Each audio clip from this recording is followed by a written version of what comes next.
안녕하세요. 아임 경매 함께 공부하는 경매 로아입니다. 제가 저번 시간에 경매의 종류 중 형식적 경매에 대한 부분 좀 더 자세히 알려드린다고 했던 거 기억하시죠? 형식적 경매는 경매의 종류 중에 가장 드문 경우이지만 우리가 그 안에 놓치면 안 되는 정말 중요한 내용들이 있기 때문에 오늘의 영상의 시작은 형식적 경매로 시작해 볼게요. 우리 지난 시간에 배운 거 다시 한번 복습하고 갈까요? 경매의 종류는 크게 4가지로 나눈다고 했었죠? 첫 번째 임의경매, 두 번째 강제경매, 세 번째 공매, 그리고 마지막으로 형식적 경매. 오늘은 더 디테일하게 배워볼 형식적 경매에 대해서 얘기를 해볼게요. 형식적 경매는 여기서 또 3가지로 나눌 수 있다라고까지 공부했었는데 첫 번째는 공유물 분할을 위한 경매, 두 번째는 유치권자가 유치권으로 진행하는 경매, 세 번째는 파산관제인이 경매를 신청하는 경우로 나누어지는데요. 이 중 오늘은 꼭 짚고 가야 할 공유물 분할과 유치권에 관한 경매를 얘기를 해드릴게요. 자, 그럼 첫 번째, 공유물 분할 경매란 무엇인가? 예를 들어 부부가 50%씩 지분을 가지고 있는 집이 있는데 이혼을 했다고 가정을 해볼게요. 이럴 경우 집의 권리를 지분대로 나누어 가져야 되는데 사실 이 집이라는 거를 반으로 뚝 잘라 나눠 가질 수도 없고 뭐 이쪽 방은 네가 써, 뭐 화장실은 내 거야 이런 식으로 합의를 해서 쓰기도 힘들겠죠. 뭐 남편은 팔고 싶고 아내는 그대로 살고 싶은 경우도 있고요.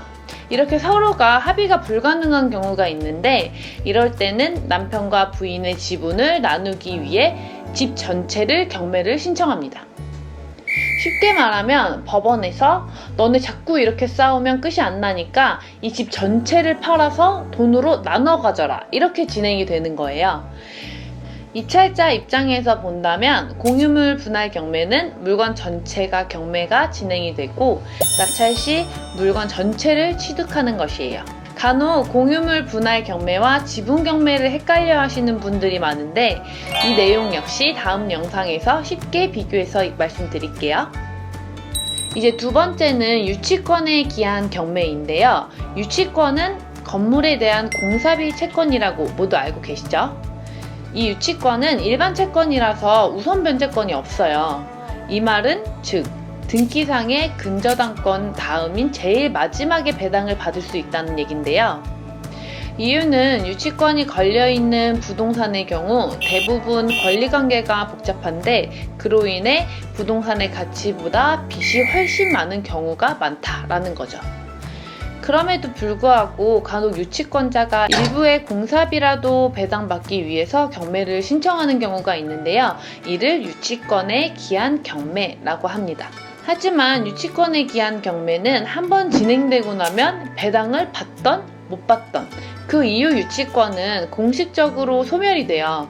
그래서 유치권자가 굳이 경매를 신청하지 않고 유치권 소멸 시효인 3년간을 버티면서 최대한 본인의 유치권 권리를 보장받기 위해 애쓰는 거라고 생각하시면 됩니다. 오늘 배운 형식적 경매의 종류들은 어떠셨나요? 많이 어려우셨나요? 왜 굳이 잘 나오지도 않는 경우를 배우냐라고 생각하실 수도 있지만 드문 경우여도 경매 공부라는 것이 이 모든 부분을 소홀하지 않고 정확히 알아야 스스로 선택하고 책임질 수 있는 능력이 생기는 거기 때문에 IM 경매를 보시는 여러분들의 경매 능력을 일취월장하기 위해서 사소한 것도 하나하나 놓치지 않고 알려드릴게요. 영상의 내용이 좋으셨다면 좋아요, 구독과 알림 설정 부탁드릴게요.